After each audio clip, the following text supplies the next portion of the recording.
અત્યારે 15% લોકોના હાથમાં સત્તા ઉપર બધી જેટલા ક્ષેત્રો છે એમાં સત્તા ભાગીદારી 15% લોકોની છે, 85% લોકો ગુલામી ભોગવે છે. અને જ્યારે પાવરમાં આવવું હોય ત્યારે અમુક નિશ્ચિત પાર્ટીના લોકો વ્યવસ્થિત ગોઠવાઈ જાય છે. સુરતથી આજે 100 ગાડીના કાફલા સાથે આગેવાનો જે છે તે ભાવનગર પહોંચ્યા છે. સુરતથી 100 જેટલી ગાડીઓ લઈને શૈલેષભાઈ મેર તેમજ ઋષિ ભારતી બાપુ પણ ભાવનગર પહોંચ્યા છે.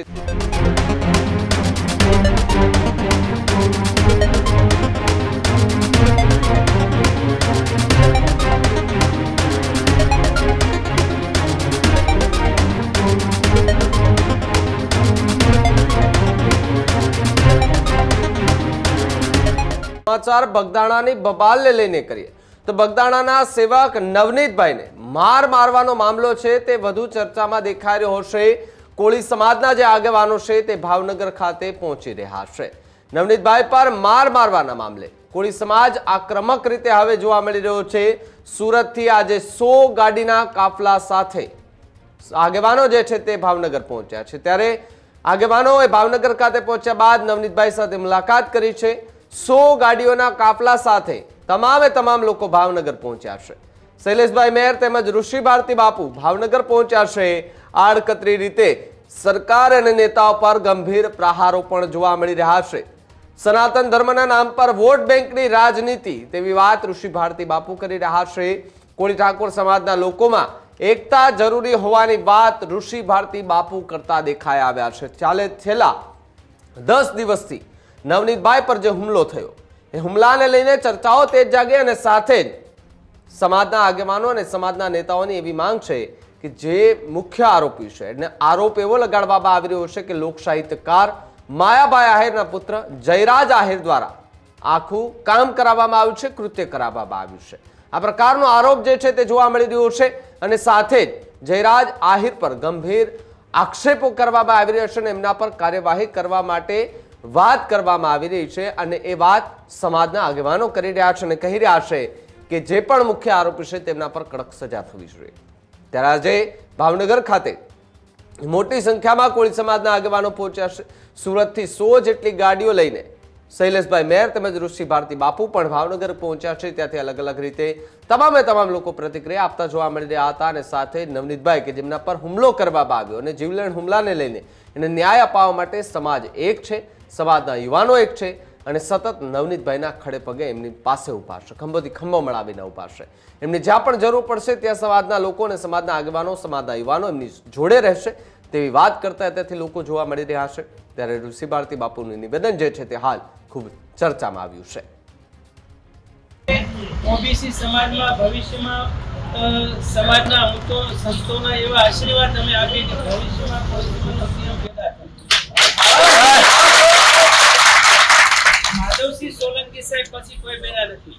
કારણ તો જે બનાવે છે ડિઝાઇન આખી ત્યારે બધા યુવાનોએ તો વાંચવી જોઈએ. અને એક વસ્તુ તમે એનાલિસિસ કરજો કે આ દેશમાં એક મનુસ્મૃતિના સનાતનીઓ રહે છે અને એક બંધારણના સનાતનીઓ રહે છે. આખી જે ગેમ આલે છે ઉપલા લેવલની ગેમ જો તમે સમજી જાવ ને તો ખ્યાલ આવે. 5000 વર્ષ પૂર્વે શૂદ્રના નામે ગુલામ બનાવવામાં આવ્યા અને અત્યારે 15% લોકોના હાથમાં સત્તા ઉપર બધી જેટલા ક્ષેત્રો છે એમાં સત્તા ભાગીદારી 15% લોકોની છે, 85% લોકો ગુલામી ભોગવે છે. આ લડાઈ આખરે 85 વર્સિસ 15 ની છે. આ બધી નાની મેટ્રો છે એટલું યાદ રાખજો. છેલ્લું લક્ષ્ય આપણું એ હોવું જોઈએ.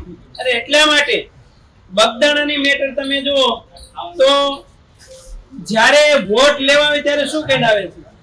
હિન્દુ છો તમે, હિન્દુ છો, સમજાય ને? પછી નોટ જોતી હોય તો નોટ દાન લેવા આવે ને XYZ જે સંસ્થા હોય તે ત્યારે પણ તમે હિન્દુ છો. પછી સેવા બગદાણામાં 90 જેટલા સંગઠનો હાલે છે અને ઈ સેવા નિષ્કામ ભાવે સેવા શું થાય તો કે મોક્ષ દે. એવો મોક્ષ જો ભાડું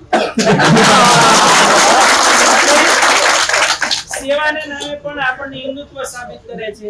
અને જ્યારે પાવરમાં આવવું હોય ત્યારે અમુક નિશ્ચિત પાર્ટીના લોકો વ્યવસ્થિત ગોઠવાઈ જાય છે. ત્યારે તમે હિન્દુ નથી. એટલે માત્ર ને માત્ર આવી રીતે ઉપયોગ કરવા માટે હિન્દુત્વના એજન્ડા લઈને ચાલવાનું અને જ્યારે સત્તામાં આવો ને ત્યારે બધું જ ભૂલાય.